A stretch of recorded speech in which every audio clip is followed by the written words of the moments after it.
नमस्कार, आप देख रहे हैं 5 की बात। मैं हूं नगमा। सबसे बड़ा सवाल अब कल के नतीजों के बाद यह है कि कौन बनेगा इन राज्यों में मुख्यमंत्री, क्योंकि 3 राज्यों में बीजेपी ने शानदार जीत हासिल की है और तेलंगाना में कांग्रेस ने जीत हासिल की है। सबसे ज्यादा चर्चा इन 3 राज्यों की है, जिसमें राजस्थान, छत्तीसगढ़ और मध्य प्रदेश है कि यहां पर अब मुख्यमंत्री का चेहरा कौन होगा। बीजेपी ने केंद्रीय नेतृत्व में कलेक्टिव लीडरशिप, सामूहिक नेतृत्व के साथ चुनाव लड़ा, पर अब वहां पर कई चेहरे हैं। राजस्थान में भी, मध्य प्रदेश में और छत्तीसगढ़ में, तो मुख्यमंत्री कौन होगा, और इसी पे आज 5 की बात में हम विस्तार से बातचीत करेंगे। सबसे पहले शुरुआत करते हैं हम राजस्थान की बात से। राजस्थान में बीजेपी की सत्ता में वापसी हुई है।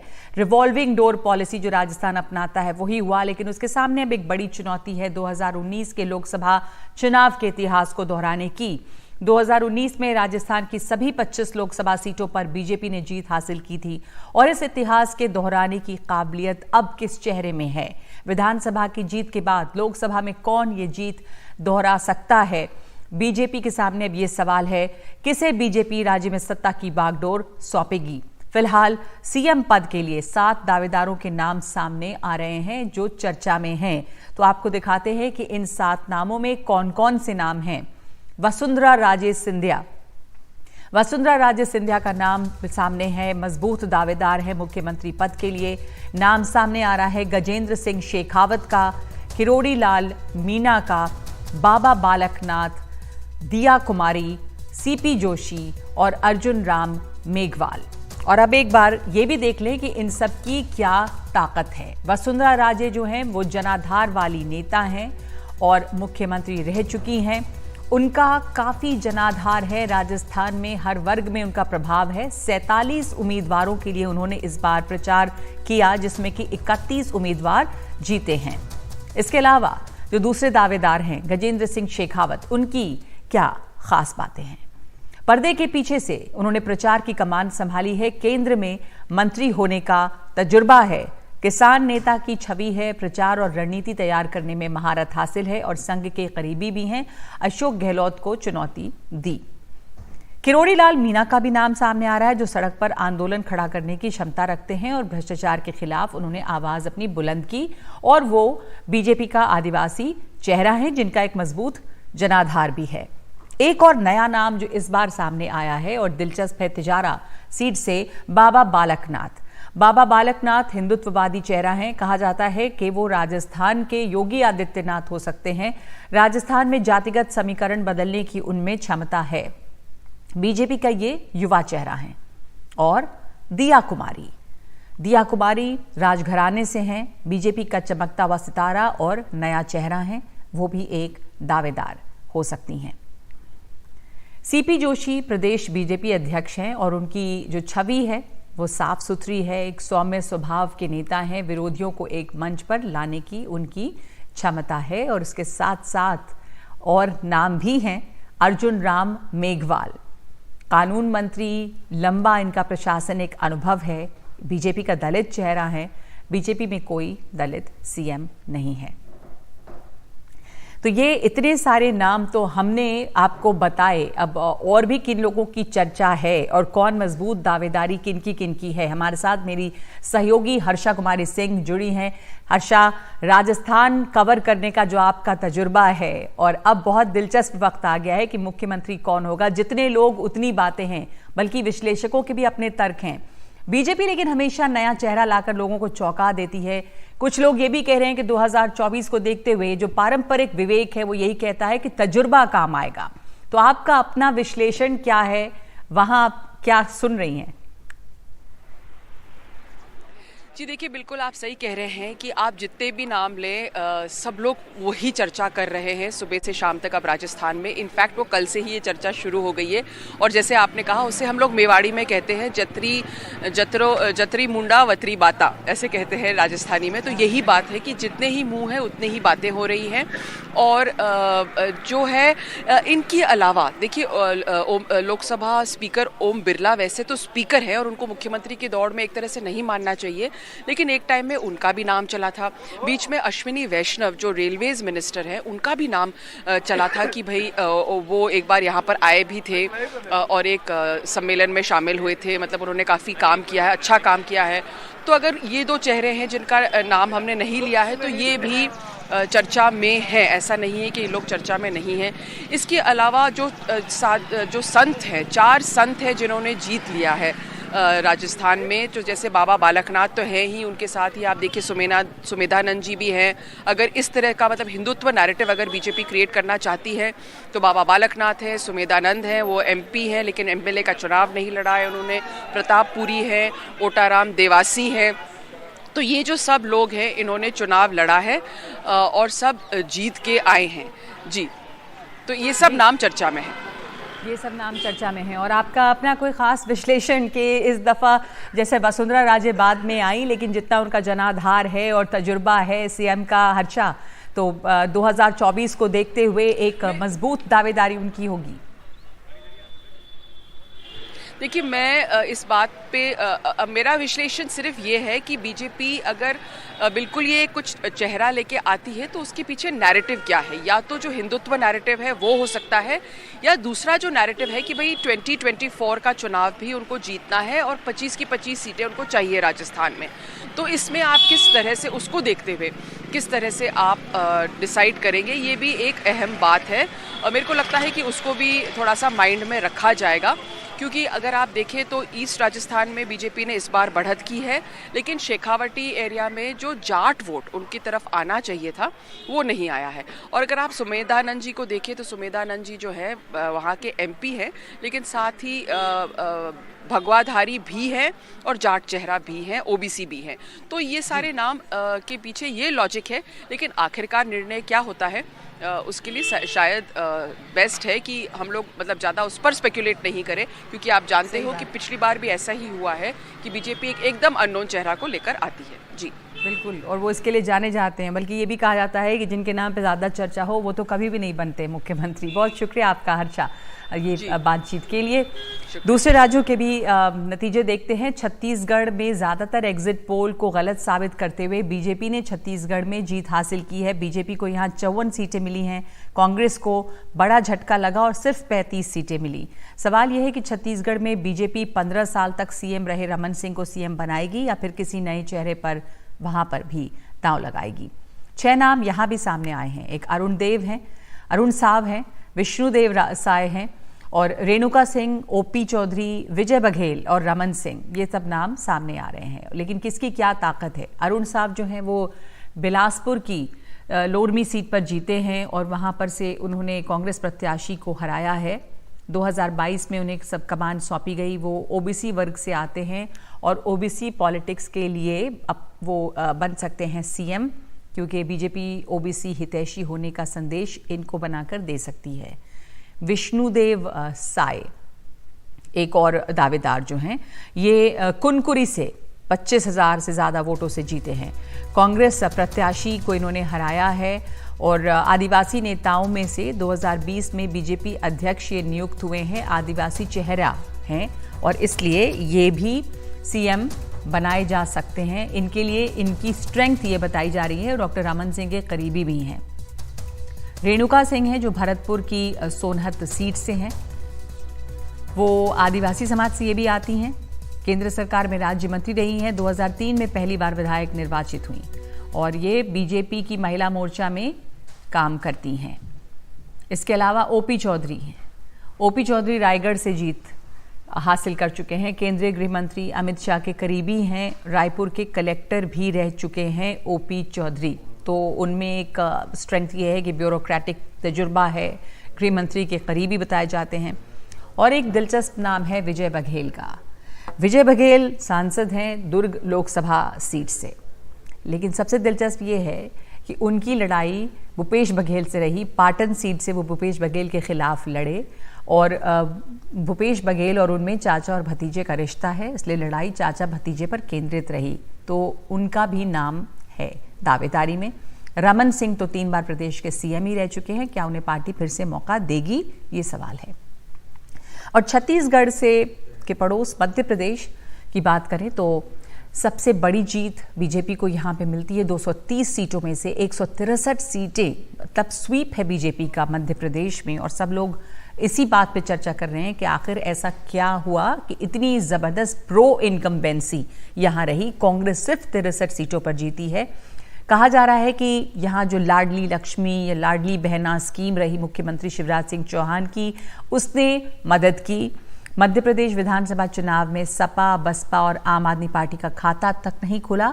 सीएम पद की रेस में यहाँ पर 4 दावेदारों के नाम सामने आ रहे हैं। सबसे मजबूत दावेदारी तो मुख्यमंत्री शिवराज सिंह चौहान की है, जो 18 सालों से सत्ता में है पर अभी भी लोकप्रिय हैं और प्रो इनकम्बेंसी उन्हीं के लिए दिखती है।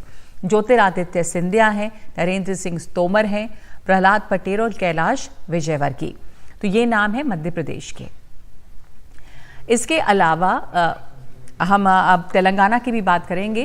पहले हम चलते हैं मेरे सहयोगी अनुराग द्वारी के पास। मध्य प्रदेश में जिस तरह की शानदार जीत हुई है अनुराग बीजेपी की, बड़े विश्लेषक इस बात पर हैरान हैं कि आखिर ऐसा क्या रहा जो इतनी बड़ी जीत हुई। लेकिन जीत के बाद अब इस जीत को बनाए रखना और 2024 में भी ये ट्रांसलेट हो, ऐसा देखते हुए जो कुछ नाम हमने बताए, इन सब नामों की चर्चा है कि कौन मुख्यमंत्री बनेंगे। शिवराज सिंह चौहान को क्या रिपीट किया जा सकता है? तो इस पर आपने भी अनुराग अपना विश्लेषण भी किया होगा, तमाम आपने और दूसरे पत्रकारों से भी बात की होगी। तो क्या सुगबुगाहट है मध्य प्रदेश में, भोपाल में? देखिए, मेरे मन में तो कोई शंका नहीं है, या जिन सूत्रों से मैंने बात की है तो बात साफ है कि शिवराज सिंह चौहान को ही 5वीं बार मौका मिल सकता है। इसके पीछे 2-3 बड़ी वजहें हैं। पहले भी दिल्ली ने जो विश्लेषण किया उसमें यह माना गया कि 80 जो नाम आए हैं उसके बाद शिवराज सिंह चौहान का चूंकि उसमें नाम नहीं है तो हो सकता है इस बार उनको टिकट न मिले। लेकिन उसके बाद जो लिस्ट आई वो न सिर्फ शिवराज सिंह चौहान का नाम था बल्कि सारे उम्मीदवारों पर स्वीकृति थी, एक तरह से शिवराज सिंह चौहान की मुहर लगी हुई थी। पहली बात। दूसरी बात यह कि वो उस वर्ग से आते हैं जिसको लेकर अभी देश में सबसे ज़्यादा राजनीति हो रही है, यानी ओबीसी, और देश के सबसे कद्दावर ओबीसी नेताओं में माने जाते हैं शिवराज सिंह चौहान। तीसरी बात ये कहा जा रहा था कि प्रधानमंत्री ने कई बार उनका नाम नहीं लिया, लेकिन जब चुनाव से ठीक पहले एक भावनात्मक चिट्ठी लिखी उन्होंने और उसमें शिवराज सिंह चौहान और मध्य प्रदेश में उनके किए गए कामों का उल्लेख भी किया। तो ये 2-3 बड़ी वजहें हैं। और किसी नेता को अगर उसके कद को कम करना हो तो आप उससे 165 रैलियां, यानी सबसे ज़्यादा रैलियां नहीं कराते, औसतन 12 से 13 औसत। ये एक तर्क है जो उनके पक्ष में जाता है। लेकिन दूसरी तरफ कई कद्दावर नेताओं को उतारा गया तो सवाल ये ज़रूर वाजिब भी है कि भाई अगर नरेंद्र सिंह तोमर आए हैं तो क्या वो मध्य प्रदेश सरकार में मंत्री बनेंगे। चूंकि उनको मुख्यमंत्री के रेस में माना जा रहा था जब वो चुनाव के संयोजक के तौर पर भी लाए गए, लेकिन बेटे का वीडियो वायरल हुआ तो उनकी दावेदारी थोड़ी कमज़ोर दिखती है। कैलाश विजयवर्गीय नेता बड़े हैं लेकिन बंगाल की हार उनका पीछा नहीं छोड़ रही और कई मौक़ों पर ऐसे बयान दे देते हैं और बाद में कहते हैं मीडिया की वजह से ये बयान सुर्खियों में आया। तीसरा नाम बीडी शर्मा, जो प्रदेश अध्यक्ष हैं, उनकी रणनीति की काफ़ी चर्चाएं हो रही हैं, लेकिन चूंकि ब्राह्मण हैं और ऐसे वक्त में क्या ब्राह्मण मुख्यमंत्री बीजेपी बनाएगी, ये एक बड़ा सवाल है। इसके अलावा प्रहलाद पटेल, वो भी ओबीसी वर्ग से आते हैं, उनका रुख कई बार सख्त हो जाता है और सर्वमान्य नहीं है। ज्योतिरादित्य सिंधिया, ग्वालियर चंबल में जो रणनीति उन्होंने बनाई उसकी खासी चर्चा हो रही है। युवा हैं, पसंद भी किए जाते हैं और उनका चेहरा एक तरह से सर्वमान्य भी माना जाता है। हालांकि वो विधानसभा चुनाव नहीं लड़े हैं तो क्या उनको मौका दिया जाएगा, ये भी अपने आप में एक बड़ा सवाल है। नगमा जी, छत्तीसगढ़ में जिस तरह की उलटफेर हुई है अनुराग, वहाँ पर क्या एक तो आपकी एनालिसिस है, ऐसा लग नहीं रहा था कि इतना अंडर करंट होगा। कांग्रेस की सीटें काफ़ी कम हुई हैं, वहाँ पे भी काफ़ी प्रोबेबल नाम चल रहे हैं, तो पड़ोस से भी क्या खबर है? देखिए, मैंने फिर कहा कि हमारे मन में कोई ऊहापोह नहीं था जब आप बस्तर पहुंचे और उसके बाद देखें कि चित्रकूट विधानसभा, जहां से जो छत्तीसगढ़ के कांग्रेस के अध्यक्ष हैं दीपक बैज, वो चुनाव लड़ रहे हैं और आपको ये पता लग जाए कि उस सीट पर उनकी स्थिति खराब है। और उसके बाद आप जब चुनाव के दिन उनके घर पर जाएं और 11:30 बजे दीपक बैज विश्राम कर रहे हों, सो रहे हों, क्योंकि रात 2 बजे तक उन्होंने काम किया था, तो इससे समझ में आ जाता है कि हालात क्या होने वाले हैं। क्योंकि यही बस्तर का इलाका था 2018 में जब मैं और मेरे कैमरा सहयोगी रिजवान गए और जब देखा कि हमने कैसे कांग्रेस के कार्यकर्ता अपने जो वोटर हैं उनको घर घर से निकाल कर ला रहे हैं, तब हम समझ गए थे कि यहाँ की कहानी कुछ अलग होने वाली है। सीटों के बारे में आकलन करना थोड़ा मुश्किल ज़रूर होता है, लेकिन आप संकेत ज़रूर पढ़ते हैं। यही कहानी छत्तीसगढ़ की थी। वहाँ पर कई दावेदार हो गए हैं जो पहले 3 महीने पहले बीजेपी ऐसा लग रहा था कि खेल में ही नहीं है। वहाँ पर रमन सिंह तो हैं ही, ओपी चौधरी हैं, पूर्व नौकरशाह रहे हैं और अब केंद्रीय नेतृत्व की पसंद बताए जाते हैं। इसके अलावा विष्णुदेव साय हैं, अगर किसी आदिवासी नेता के तौर पर उनको आगे लाना हो तो ये 3-4 ऐसे नाम हैं। बृजमोहन अग्रवाल जो अविभाजित मध्य प्रदेश में सबसे कम उम्र के विधायक और सबसे लंबे वक्त तक विधायक भी हैं, वो अब छत्तीसगढ़ के कद्दावर नेता हैं, उनका नाम भी सामने है। तो ऐसे कई नेता हैं जिनको आप बतौर मुख्यमंत्री, वहाँ पर केदार कश्यप हैं, आदिवासी चेहरा हैं, बड़ा आदिवासी चेहरा है। तो ये ऐसे नाम है, या अरुण साहब हैं, ये ऐसे नाम हैं जिनको कि आप देख सकते हैं कि अब छत्तीसगढ़ का अगला मुखिया वो बनने की रेस में रहेंगे। जी जी, शुक्रिया आपका अनुराग। ये छत्तीसगढ़ और मध्य प्रदेश दोनों ही जगह में किसकी स्ट्रेंथ है, इसके ऊपर अनुराग ने हमें विस्तार से जानकारी दी। अब ये तीनों राज्य हैं जिसमें बीजेपी ने जीत हासिल की है और बड़ी जीत हासिल की है। तेलंगाना में जीत के बाद कांग्रेस विधायक दल की बैठक हुई है, क्योंकि तेलंगाना में कांग्रेस जीती है, वहाँ पे केसीआर की पार्टी हारी है और इससे किसका फायदा हुआ है ये अभी देखेंगे हम कि आज मुख्यमंत्री चुनने का जो फैसला है वो आला कमान पर छोड़ा गया है। विधायक दल की बैठक हुई है। 3 राज्यों में निराशाजनक प्रदर्शन के बीच तेलंगाना से कांग्रेस के लिए खुशखबरी है। यहाँ पर 119 में से 64 सीट जीतकर कांग्रेस ने स्पष्ट बहुमत हासिल की और सरकार बनाने जा रही है। इस बीच सूत्रों के हवाले से खबर आ रही है कि आज ही कांग्रेस की ओर से सीएम और डेप्यूटी अपने पद की शपथ ले सकते हैं, जबकि बाकी के मंत्री बाद में शपथ लेंगे। तेलंगाना में सीएम की रेस में जो 3 नाम सामने आए हैं उनमें रेवंत रेड्डी हैं। रेवंत रेड्डी हालांकि केसीआर को हरा नहीं पाए और खुद रमन रेड्डी से हार गए हैं, लेकिन रेवंत रेड्डी हैं, भट्टी विक्रमार्क मल्लू हैं और उत्तम कुमार रेड्डी हैं। तो ये 3 लोग यहाँ पर हैं जिनकी चर्चा अभी हो रही है। डीके शिव कुमार का सुनते हैं कि वो क्या कह रहे हैं इस समय मुख्यमंत्री के चेहरे को लेकर। कितनी जल्दी मुख्यमंत्री बन सकता है, वहां पे कौन शपथ लेगा, कब, सुनते हैं डीके शिव कुमार को। We are in a process.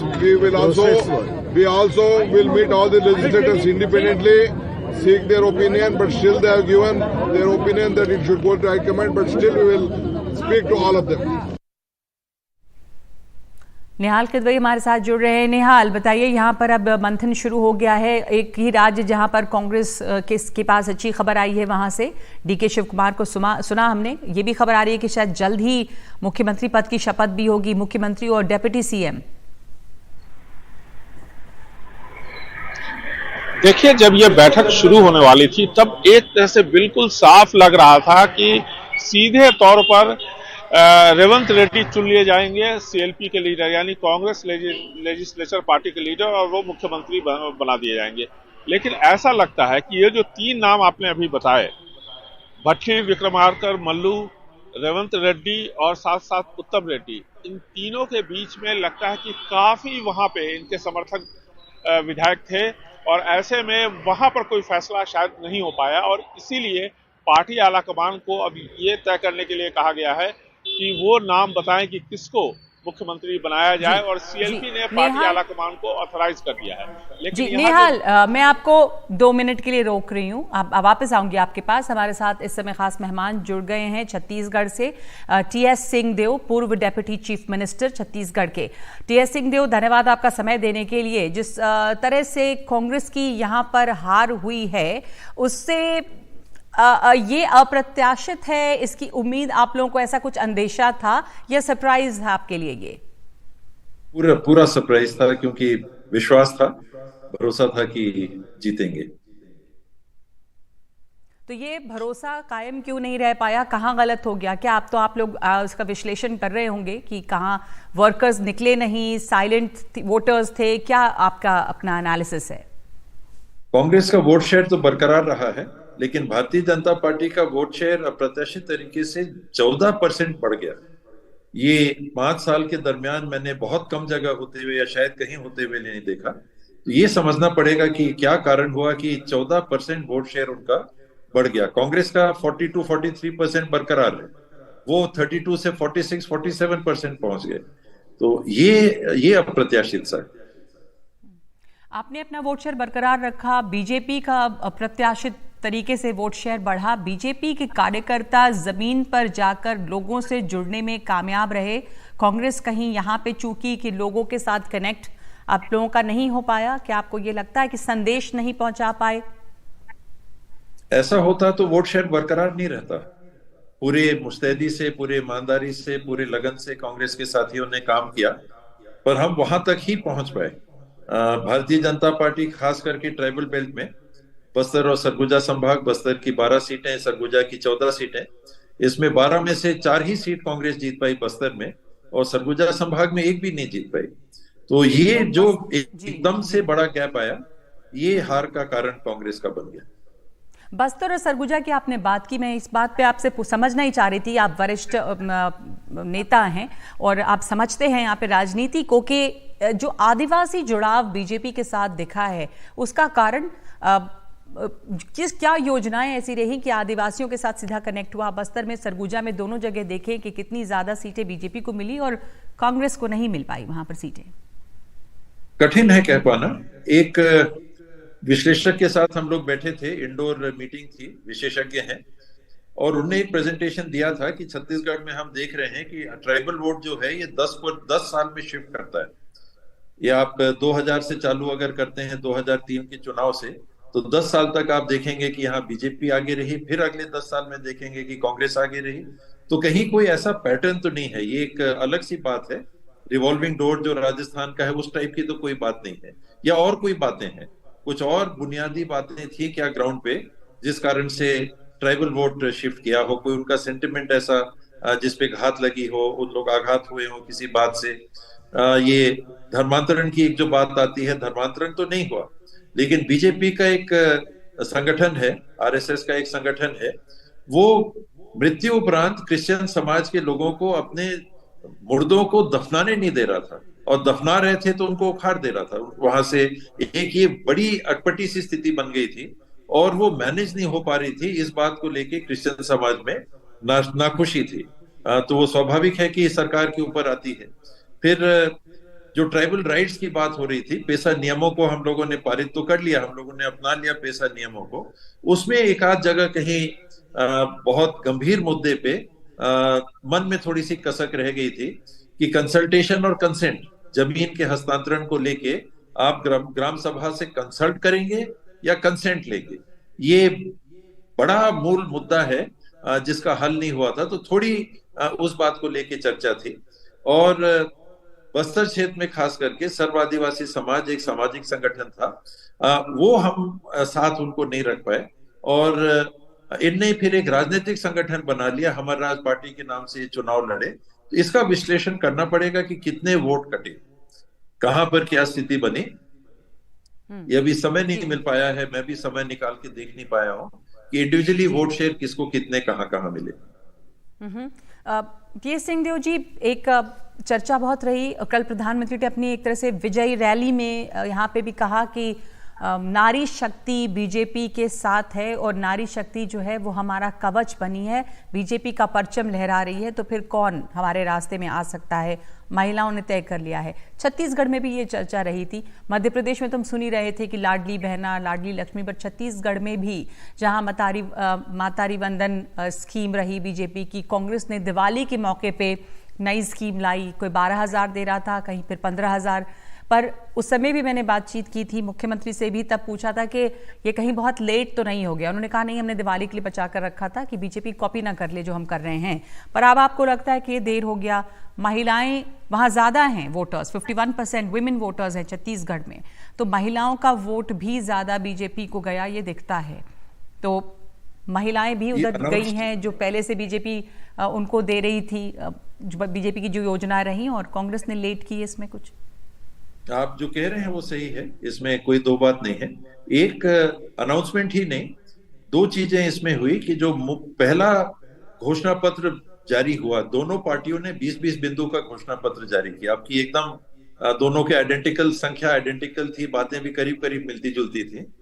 उसमें अंतर एक भारतीय जनता पार्टी के घोषणा पत्र में महतारी वंदन योजना का था, जिसमें 12,000 साल का उनने लिखा था। हमारा वो विचार में था और वो अगले दिन घोषणा पत्र निकालना था, वो हमारे उस घोषणा पत्र में नहीं निकल पाया। दिवाली के दिन हमने, शुभ दिन भी था और निर्णय लेने में भी उतना समय लगा, हमारा बाद में निकला। ये तो घोषणाएं थी। इनने लोगों तक जिस तरीके से पहुंचाया वो इनको बहुत लाभ पहुंचाया। ये निरंतर फीडबैक फील्ड से चुनाव के दरमियान भी आ रहा था और चुनाव के बाद भी आ रहा है कि 10-10 रुपए इनने महिलाओं से लिए और फॉर्म भरवाए और उनके हस्ताक्षर फॉर्म में लिए। ये काफी असरदार साबित हुआ। ये अभी भी लोग आके चुनाव के दरमियान भी बताते थे, अभी भी बताते थे। तो ये तो सही है, इसका असर पड़ा। और ऐसा भी नहीं है कि इतना असर पड़ा कि कांग्रेस को एक भी सीट नहीं मिली। महिलाएं तो हर जगह उपस्थित हैं, तो 35 सीट जीती भी कांग्रेस, पर असर पड़ा, इसमें कोई दो बात नहीं, निश्चित रूप से असर पड़ा। बहुत धन्यवाद आपका टीएस सिंहदेव, सारी बातें विस्तार से बात करने के लिए, हमारे साथ समय अपना देने के लिए धन्यवाद आपका। शुक्रिया। और आकलन का, जी, विश्लेषण का समय है, आकलन का समय है। टीएस सिंहदेव ने इस बात को माना है कि हाँ, कहीं कोई चूक हुई है, बीजेपी की जो स्कीम्स हैं वो कारगर रही हैं और सीधा उनका बेनिफिट पहुंचा है महिलाओं को भी, ट्राइबल्स को भी, क्योंकि सरगुजा और बस्तर जैसे इलाकों में काफ़ी ट्राइबल सीट्स जो हैं वहाँ पे वोट बीजेपी को मिले हैं।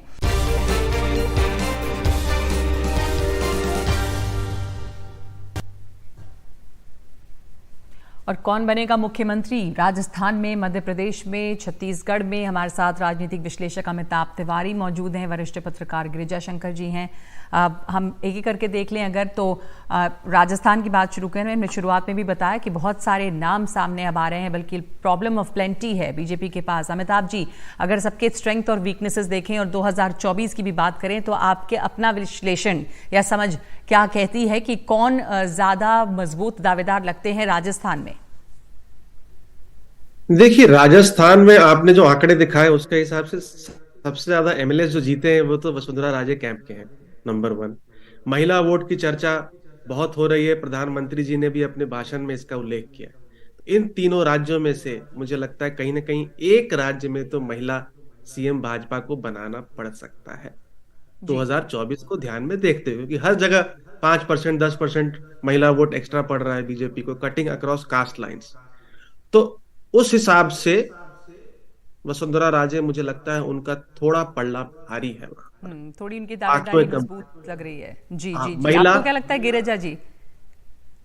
जी बिल्कुल, मैं सही मान रहा हूं मैं कि उनका आकलन बिल्कुल सही है। और वैसे भी जो है वसुंधरा राजे जो है वो जितने भी और नेता हैं उनसे ज्यादा जनाधार, ज्यादा उनका सपोर्ट बेस है और ज्यादा अनुभवी है, तो हो सकता है कि उनके नाम पर बात बन जाए। बाकी भी गजेंद्र सिंह शेखावत हैं, दिया कुमारी हैं, बाबा बालकनाथ एक नया चेहरा है, लेकिन ये है कि ज़रूर कि काफ़ी युवा हैं और इस तरह क्या ये बदलाव या ये रिस्क लेगी अभी बीजेपी बदलाव की? ये तमाम बातें भी चल रही हैं, पर ये भी बात हमेशा देखी गई है कि बीजेपी सरप्राइज कर देती है। अक्सर जो नाम चलने लग जाते हैं वहाँ नहीं और कहीं और नया चेहरा सामने आ जाता है, तो ये गुंजाइश तो बनी हुई है, सब लोग कहते हैं। अमिताभ जी, आपको क्या लग रहा है? देखिए, क्या पता इस बार सरप्राइज हो कि जो सबसे एक्सपेक्टेड नाम है वही आ जाए, क्योंकि लोग ये सोच रहे हो कि भाई इसका नाम तो आएगा नहीं। That is number 1। और जहां तक बाबा बालकनाथ जी की बात आपने करी है, देखिए, बाबा बालकनाथ को बनाने से मैसेज जो है इसका गलत जा सकता है, इन द सेंस कि हिंदुत्व का मैसेज जाएगा, जबकि ये जीत हिंदुत्व की है नहीं।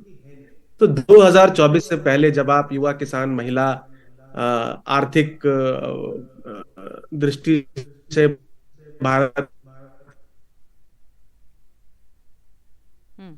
हाँ, ये मैसेज गलत जा सकता है, क्योंकि प्रधानमंत्री ने एक बार आकर दोबारा से भी कल कहा, बल्कि उन्होंने तो कास्ट की परिभाषा भी एक नई दी और कहा कि मेरे लिए तो 4 जातियां हैं और उसमें महिला हैं, किसान हैं, युवा हैं और गरीब हैं। तो ये बात जब वो कहते हैं तो जाहिर सी बात है कि अगर वो बाबा बालकनाथ को आगे करते हैं तो एक अलग मैसेज जाता है। गिरिजा जी, आपका इस पे क्या लगता है कि क्या बीजेपी राजस्थान में कम से कम लोकसभा में वो अपना पुराना जो उसका पिछला रिकॉर्ड इसको दोहराना चाहे, तो वैसे में मजबूत दावेदारी जो एक्सपेक्टेड नाम है उसी पर वो दांव लगाएगी, क्योंकि 25 सीटें जीतने का जो लक्ष्य है उसका लोकसभा में, और कम ही समय बचा है चुनाव में।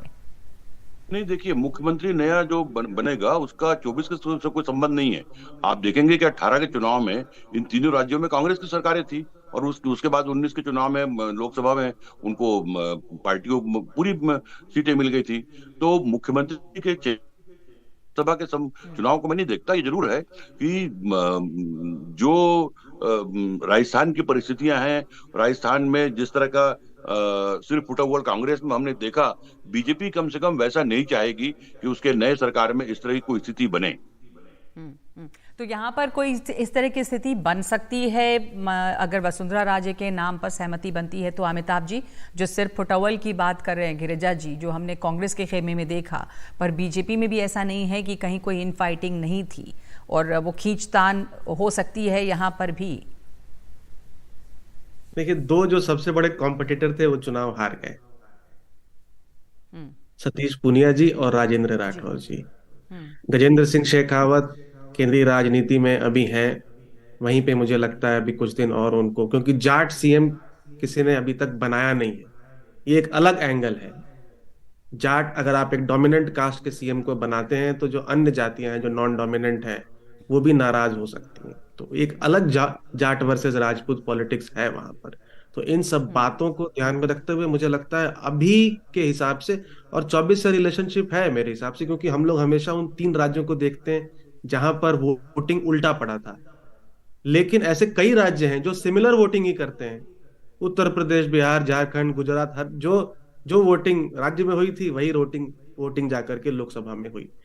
तो इन सब बातों को ध्यान में रखते हुए, हालांकि कुछ भी हो सकता है बीजेपी में, ये कहना बड़ा मुश्किल है कि वो करेंगे क्या, तो देखते हैं क्या होता है जी। और आपने सही कहा, मुझे भी लगता है जो आप कह रहे थे कि ये 2024 से इसको बिल्कुल काट के नहीं देखा जा सकता, और वहां पर अगर उनका लक्ष्य है कुछ हासिल करना तो किसके नेतृत्व में ये हो, वो अलग बात है कि यहाँ केंद्रीय नेतृत्व बहुत मजबूती से और सामूहिक नेतृत्व में चुनाव लड़ा जाता है, और मोदी जी के चेहरे पर चुनाव लड़ा जाता है ज्यादातर। अब हम मध्य प्रदेश की ओर आए, जहां पर बहुत ज्यादा सीटें बीजेपी ने लाई है और बड़ी जीत हासिल की है। इतनी बड़ी 163 सीटों के साथ प्रो इनकम्बेंसी जो मध्य प्रदेश में दिख रही है वो ऐतिहासिक है। तो यहाँ पर भी बहुत सारे नाम है, लेकिन सबसे मजबूत दावेदारी जो मौजूदा मुख्यमंत्री हैं, 18 सालों से हैं सत्ता में, शिवराज सिंह चौहान, उनकी लोकप्रियता कहीं कुछ कम नहीं हुई है। गिरिजा जी जी, बिल्कुल सही कह रही हैं आप। और दूसरी बात यह है कि जो एक परंपरा जो रही है हर पार्टियों में, मैंने बात पहले भी कही है कि जो रूलिंग पार्टी होती है, यदि उसको अगले चुनाव में बहुमत मिलता है तो उसका चीफ मिनिस्टर जो है वो स्वाभाविक दावेदार होता है। दावेदार क्या मतलब, वही मुख्यमंत्री होता है। ये हमने हर पार्टी में देखा है, बीजेपी नहीं। बीजेपी में भी मोदी जी और रमन सिंह जी और शिवराज सिंह लगातार जो मुख्यमंत्री बनते रहे, सिर्फ इसलिए कि उनके मुख्यमंत्री रहते हुए पार्टी को अगले चुनाव में बहुमत मिला।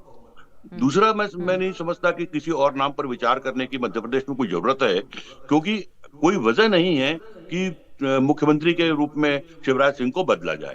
दूसरी ये बात जो आई है वो इसलिए आई है कि चुनाव के दौरान उनको थोड़ा किनारे किए जाने की चर्चा खूब रही, जबकि मैं इस चर्चा से सहमत नहीं हूं। यदि उनको किनारे किया गया होता तो 165-200 विधानसभा में जाकर वो आम सभाएं नहीं करते। तो ये जो चर्चा है, पोस्टर्स में पहले उनका चेहरा नहीं नजर आया, इसलिए ये चर्चा हुई। ये जरूर है कि उन्होंने 165 या 167 रैलियां की और जगह जगह प्रचार किया, पर अमिताभ, शुरुआत में ऐसा लगा जैसे कि कुछ आधे रास्ते में स्ट्रैटेजी कुछ बदली भी उनकी, जब जमीन पे लोकप्रियता देखी गई तो पहले तो पोस्टर्स में से उनका चेहरा भी उतना नजर नहीं आता था, पर बाद में कुछ बदलाव भी हुआ।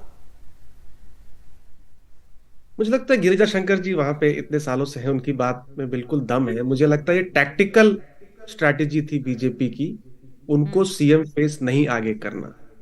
जस्ट जो लोग नाराज थे, कुछ लोग नाराज थे, भाजपा के भी सपोर्टर शिवराज जी से नाराज थे, यानी डिसइल्यूजनमेंट था, फटीग था, एक नया चेहरा ढूंढ रहे थे, तो उनको आगे नहीं रख के शुरू में एटलीस्ट उन लोगों को बीजेपी ने अपने पाले में रखा कि भाई ठीक है, चलो हम आपका फीडबैक ले रहे हैं, हम इनको सीएम कैंडिडेट नहीं डिक्लेयर कर रहे हैं, चुनाव के बाद देखेंगे क्या होता है। तो वो वोटर जो है वो बीजेपी में ही रह गया। और शिवराज सिंह की दावेदारी जो है वो इसलिए मजबूत है क्योंकि यहाँ पे एक ओबीसी एंगल आता है। आप जितने भी चीफ मिनिस्टर्स कैंडिडेट्स का नाम बता रहे हैं उसमें प्रहलाद पटेल जी को छोड़ करके कोई उतना बड़ा ओबीसी लीडर नहीं है। और बीजेपी के आज एक भी ओबीसी सीएम नहीं है शिवराज सिंह चौहान को छोड़ करके, इसीलिए बनेगा तो कोई ओबीसी लीडर ही बनेगा, कोई ब्राह्मण कोई ठाकुर मेरे हिसाब से वहां बन नहीं सकता। ज्योतिरादित्य सिंधिया की इस समय उनका कुछ असर देखा गया ग्वालियर में के इलाकों में, तो ज्योतिरादित्य सिंधिया का भी नाम चल रहा है गिरिजा जी, पर क्या रियली असर दिखा है ज्योतिरादित्य सिंधिया फैक्टर था भी कुछ ग्राउंड पे? नहीं, मुझे लगता है कि जो उनके जो सपोर्टर जो थे विधायक जो कांग्रेस छोड़कर बीजेपी में आए थे, उसमें से कुछ को टिकट नहीं मिली और कुछ चुनाव हार गए, तो उसको बहुत असरदार के रूप में नहीं देखते। मैं दरअसल देख रहा हूँ राजस्थान, मध्य प्रदेश और छत्तीसगढ़, इन तीनों राज्यों की स्थितियां थोड़ी अलग अलग है। आप देखेंगे कि राजस्थान में विधायकों का मिलना जुलना, मीटिंग और बयानबाजी, वो सिलसिला बहुत घनघोर रूप से शुरू हो गया है, क्योंकि वहां लड़ाई नाम की है। मध्य प्रदेश में कोई आपस में मुलाकात तक की बात नहीं है, दावेदारी तो बहुत दूर की बात रही, क्योंकि यहां मान के चला जा रहा है कि शिवराज सिंह अगले मुख्यमंत्री निश्चित रूप से होंगे, जिस तरह का प्रो इनकम्बेंसी उनकी सरकार उनको लेकर रही है और जो मैंडेट मिला है। और तीसरा आप देखेंगे छत्तीसगढ़, जहां भी कोई हलचल आपको नजर नहीं आएगी, क्योंकि वहां कोई दावेदार ही नहीं है, क्योंकि चुनाव के कुछ दिनों पहले तक तो ये लग ही नहीं रहा था कि बीजेपी दावेदारी नहीं है। रमन सिंह की वहां पे कोई दावेदारी नहीं है? नहीं, मैं इसलिए बोल रहा हूं क्योंकि वहां पर चुनाव के 1 महीने पहले तक ये किसी को अंदाज ही नहीं था कि सरकार भी बीजेपी बना सकती है और मुख्यमंत्री चुनने की नौबत आ सकती है। रमन सिंह जो कि भूतपूर्व मुख्यमंत्री हैं, तो वो उनका एक चेहरा है, लेकिन जो चुनाव के पहले जो रणनीति बीजेपी ने बनाई ओबीसी और ट्राइबल फैक्टर को लेकर, पीसीसी जो उनके प्रदेश अध्यक्ष भी हैं और नेता प्रतिपक्ष हैं, वो दोनों ओबीसी से बनाए गए। तो अब मुझे लगता नहीं है कि छत्तीसगढ़ में, एक तो जैसे मैंने कहा कि कोई दावेदारी इसलिए नहीं है कि किसी को ये अंदाज ही नहीं था कि सरकार बन जाएगी और मुख्यमंत्री बनने की नौबत आएगी, और दूसरी बात यह है कि वहां पर अब जो आदिवासी या ओबीसी इन्हीं वर्ग से मुख्यमंत्री बनने की गुंजाइश बनती है, और जिसमें बहुत सारे नाम सीनियर लोग हैं, वो सारे लोग जो हैं बीजेपी में चुन के आए हैं। जी जी, धन्यवाद आपका गिरिजा जी। आपने बताया, आप दोनों ने अपना विश्लेषण किया कि मुख्यमंत्री कौन बन सकता है। मध्य प्रदेश में ये लगता है कि शिवराज जी जो हैं वो वापस रहेंगे, दावेदारी उनकी मजबूत है, मुख्यमंत्री थे, उनके नेतृत्व में चुनाव जीता गया। बहुत शुक्रिया आपका अमिताभ जी और गिरिजा जी हमारे साथ जुड़ने के लिए।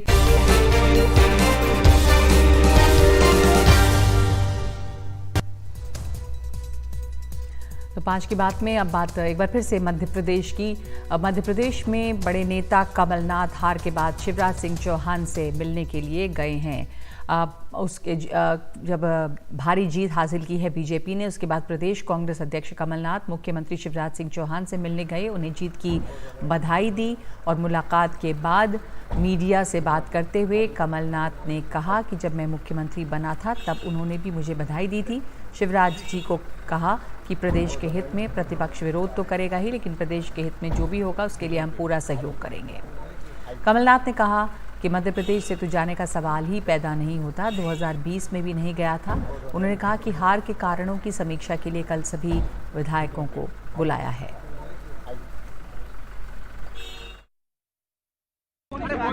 मैं अभी मुख्यमंत्री शिवराज सिंह जी से मिला था, उन्हें बधाई देने गया था। जब मैं मुख्यमंत्री बना था वो मुझे बधाई देने आए थे, तो आज मैंने उन्हें बधाई दी। मैंने उन्हें आश्वस्त किया कि हम विरोधी दल तो रहेंगे, पर प्रदेश के हित में जो भी हम कर सके मदद करेंगे।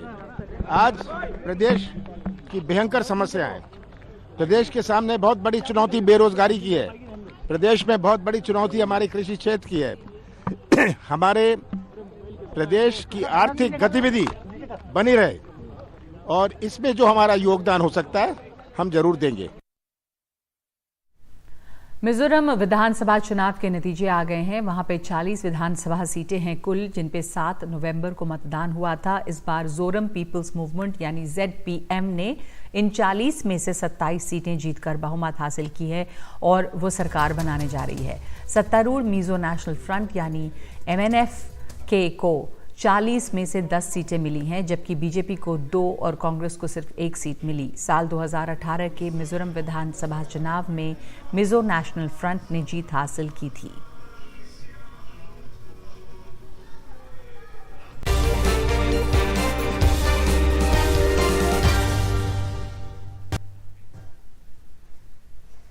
हर साल 4 दिसंबर को भारतीय नौसेना दिवस मनाया जाता है। भारत में नौसेना दिवस नौसैनिक की शान और उपलब्धियों को दिखाने के लिए मनाया जाता है। ये तस्वीरें हम आपको दिखा रहे हैं, लाइव तस्वीरें नौसेना दिवस के मौके पर। नौसेना दिवस पर हर साल भारत और पाकिस्तान के बीच 1971 के युद्ध को याद किया जाता है और इसे भारतीय नौसेना की अविस्मरणीय जीत के जश्न के रूप में मनाया जाता है। पाकिस्तानी सेना ने 3 दिसंबर को भारतीय वायु क्षेत्र और सीमावर्ती क्षेत्र पर अपने लड़ाकू विमानों के जरिए भारत पर हमला किया था। उस वक्त भारतीय नौसेना ने पाकिस्तान को जवाब देने के लिए एक ऑपरेशन चलाया था। 4 दिसंबर 1971 को ऑपरेशन ट्राइडेंट के तहत नौसेना ने पाकिस्तान पर हमला किया था। इस युद्ध में पहली बार जहाज पर मार करने वाली एंटी शिप मिसाइल का इस्तेमाल किया गया था। इस दौरान भारतीय नौसेना ने पाकिस्तान के कई जहाज और तेल डिपो को पूरी तरह नष्ट किया। ये युद्ध लगभग 7 दिनों तक चलता रहा। आप तस्वीरें देख रहे हैं नौसेना दिवस के इस उत्सव की, जहां पे प्रधानमंत्री भी मौजूद हैं। मंच के ठीक सामने दाहिनी तरफ बढ़ रही युद्ध